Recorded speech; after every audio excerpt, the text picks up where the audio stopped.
Notification بھی اس سلسلے میں جاری ہو گیا ہے۔ روٹی سستی اور یہ جو نرخ ہیں بجلی کے یہ بھی سبسیڈائز کیے گئے ہیں۔ عارف عرفی نے ہمیں جوائن کیا ہے۔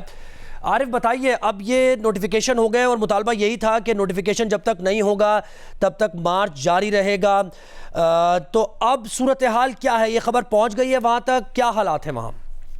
یہ خبر پہنچ گئی ہے جی، نہ صرف پہنچی ہے بلکہ عوامی ایکشن کمیٹی کے جو رہنما ہیں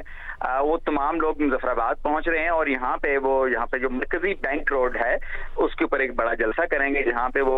نوٹیفیکیشن جو ہے وہ عوام کو دکھائیں گے اور عوام کو مطمئن کر کے ان کو اس کال کو جو ہے وہ آف کریں گے۔ میری ان کے جو رہنما ہے شوکت نواز میر، ان سے بات ہوئی تھی تو ان کا کہنا تھا کہ ہم 5 بجے کے بعد کسی وقت پہنچیں گے مظفر آباد، اور اس کے بعد ہم یہاں پہ جلسے میں وہ نوٹیفیکیشن پڑھ کے لوگوں کو سنائیں گے اور پھر اس کے بعد ہم یہاں سے ڈسپرس ہوں گے۔ اس میں ایک بات اور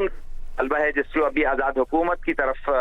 ڈیو ہے، وہ یہ ہے کہ ان کا ایک بڑا مطالبہ تھا کہ جو اشرافیہ کی مراعات ہیں، یعنی ججز کی مراعات، بیوروکریٹس کی مراعات، اسمبلی ممبران کی مراعات، سابقہ صدور اور وزراء کرام کی جو مراعات بے تحاشا رکھی ہوئی ہیں اس کو کم کریں، اور جو وزراء کی تعداد ہے کابینہ میں اس کو کم کریں، کیونکہ 16 کی بجائے ابھی یہ 30 وزراء جو ہے اس حکومت نے کر دیے تھے، تو وہ مراعات کا کم کریں تاکہ حکومت کے خرچے جو ہیں وہ کم ہو اور کفایت جاری کی طرف آئیں، تو اخراجات جو ہیں وہ پورے ہوں۔ لیکن یہ جو مراعات کم کرنے کا جو مطالبہ تھا یہ سیکنڈری مطالبہ تھا، یہ پہلے جو 2 مطالبات ہیں یہ تو مان لیے گئے ہیں، تو ہم یہ کہہ سکتے ہیں کہ خوش اسلوبی سے معاملہ حل ہو گیا ہے؟ مظفر آباد میں ایک جلسہ ہوگا، نوٹیفیکیشن دکھایا جائے گا اور ڈسپرس ہو جائیں گے لوگ؟ جی بالکل ایسا ہی ہے، بہت خوش اسلوبی سے ہوا، کوئی بڑی خون ریزی نہیں ہوئی۔ حالانکہ پہلی مرتبہ ایسا ہوا کہ پاکستان کی فورسز یہاں پہ آئی، ڈپلائی کی گئیں اور ان کے مقابلے میں لوگوں نے مزاحمت کی۔ حالانکہ اس سے پہلے الیکشن کے دوران پاکستان کی فورسز آتی رہی، لوگ ان کو پھولوں کے ہار پہناتے رہے۔ یہ پہلی مرتبہ اتنی سختی کے ساتھ آزاد حکومت کی نالائکی کی وجہ سے عارف عرفی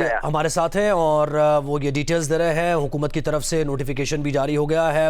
بجلی سستی کرنے کے سلسلے میں، اور اس کے ساتھ ساتھ آٹے کی قیمتیں بھی سبسیڈائز کرنے کے لیے یہ جو احکامات دیے تھے وزیر اعظم میاں محمد شہباز شریف نے فوری طور پر 23 ارب روپے فراہم کرنے کی منظوری دی تھی۔ وزیر اعظم آزاد کشمیر نے بھی اس کا ذکر کیا، انہوں نے کہا کہ جو ہم سبسیڈائز کریں گے بجلی کے نرخ اور آٹے کی قیمتیں، تو اس پر 23 ارب روپے خرچہ آئے گا اور حکومت یہ خرچہ برداشت کرنے کے لیے تیار ہے، معاملات کو وہ حل کرنا چاہتے ہیں۔ یہی مطالبہ سامنے آ رہا تھا عوامی ایکشن کمیٹی کا کہ جب تک ہمارے یہ مطالبات، بنیادی 2 مطالبات ان کا حل نہیں ہوتا، اس سلسلے میں ایک نوٹیفیکیشن جاری نہیں ہوتا، ہمارے ہاتھ میں نوٹیفیکیشن وہ نہیں آتا، تب تک ہمارا احتجاج جاری رہے گا، ہماری مارچ مظفر آباد کی جانب جاری رہے گی۔ لیکن اب کیونکہ یہ خبر آئی ہے کہ اس سلسلے میں نوٹیفیکیشن بھی ہو گیا ہے، تو عارف عرفی یہ ڈیٹیلز دے رہے تھے کہ مظفر آباد پہنچ کر ایک جلسہ منعقد کیا جائے گا، اس میں نوٹیفیکیشن دکھایا جائے گا اور پھر یہ جو احتجاج ہے اس کو ختم بھی کیا جائے گا۔